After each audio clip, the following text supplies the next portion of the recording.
বলছেন এখন নবীজি কবর নাকি আখিরাতের প্রথম মঞ্জিল, কবর নাকি চাপ দিবি, এক সাইডের হাড্ডি আরেক সাইডে ঢুকে যাবে। ওই কবরে আপনি নবী পর্যন্ত যাইবেন না।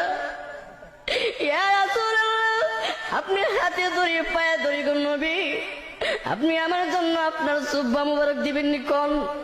আল্লাহর নবী ডাক দি, খাদিজা রে, তুমি আমি নবীর জন্য তোমার সম্পদ বিলীন করে দিলে। খাদিজা, আমি নবী ওয়াদা দিলাম তোমার জন্য আমার আমি নবীর জুব্বা তোমার কাফন দাফন হিসাবে আমি নবী দিয়া দিব। নবী 2 নাম্বার শর্ত দিল, নবী আপনি আবার আমাকে কাফন দাফন করে কবর রেখা